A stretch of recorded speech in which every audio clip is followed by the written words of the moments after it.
হ্যাঁ, জামাতকে একটা ধন্যবাদ জানাই। জামাত থেকে 50 লাখ টাকা তারা এই ফান্ডে দিয়েছে।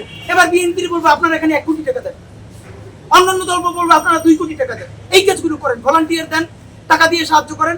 প্লিজ হসপিটালে আপনারা শোডাউন দিয়ে না খেয়ে হলেও, এক বেলা খেয়ে হলেও আমাদের অত্যাধুনিক সামরিক সক্ষমতা বাড়াইতে হবে।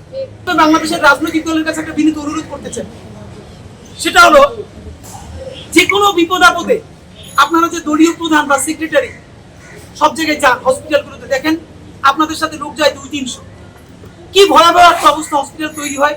আপনাদেরকে হসপিটালরা কিছু বলতে পারে না, কেউ কিছু বলতে পারে না, আপনারা শোডাউন দিয়ে আসেন। একদিকে বিএনপি যায়, একদিকে জামাত যায়, একদিকে অন্য পার্টি যাবে। আপনাদেরকে একটা বিনীত অনুরোধ করি, মানুষ মরে গেছে, বিএনপি যায় না, মানুষ মরে গেছে, জামাত যায় না, এনসিপি যায় না, আছে তারাও জ্বালায়।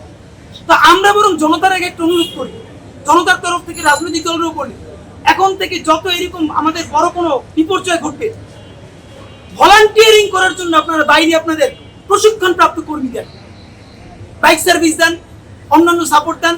প্লিজ আপনারা যারা উপরের শ্রেণীর নেতৃবৃন্দ, আপনারা হসপিটালের প্রথম দিকে ঢেকেন না, পুরো চেইন অফ কমান্ড হসপিটালে ভেঙে পড়ে। আরে ভাই, আইসিইউতে ঢেকে পর্যন্ত 20 জন চলে যায়। আইসিইউতে ইনফেকশন হইলে আপনার তো দায় নেওয়া লাগবে, কিন্তু ডাক্তাররা ভয় আপনাদেরকে বলতে পারে না। তা আমরা রাজনৈতিক আপনাদেরকে অনুরোধ করি, জনগণ বিপর্যয় হইলে আর রাজনৈতিক দলকে বলবেন না তোমরা কেন যাও না। পারলে হ্যাঁ, জামাতকে একটা ধন্যবাদ জানাই। জামাত থেকে 50 লাখ টাকা তারা এই ফান্ডে দিয়েছে। এবার বিএনপির বলবো আপনারা এখানে 1 কোটি টাকা দেন, অন্যান্য দল বলবো আপনারা 2 কোটি টাকা দেন। এই কাজগুলো করেন, ভলান্টিয়ার দেন, টাকা দিয়ে সাহায্য করেন। প্লিজ হসপিটালে আপনারা শোডাউন দিয়ে না। আপনাদের মাধ্যমে এই ক্ষেত্রে সর্বশেষ কথা, না খেয়ে হলেও, এক বেলা খেয়ে হলেও আমাদের অত্যাধুনিক সামরিক সক্ষমতা বাড়াইতে হবে।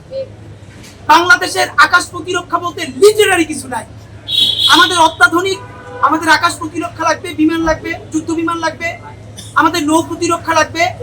যদি আপনারা কোনো করাপশন ছাড়া, দুর্নীতি ছাড়া প্রমাণ করতে পারেন, মানুষকে বুঝাইতে পারেন যে আমরা এখন সব থেকে বড় যুদ্ধ বিমানগুলো কিনবো, কিন্তু 1 টাকাও দুর্নীতি করব না, আমরা বলতেছি বাংলাদেশের স্বাধীনতা, সার্বভৌমত্ব এবং এর জমিনকে বাঁচানোর জন্য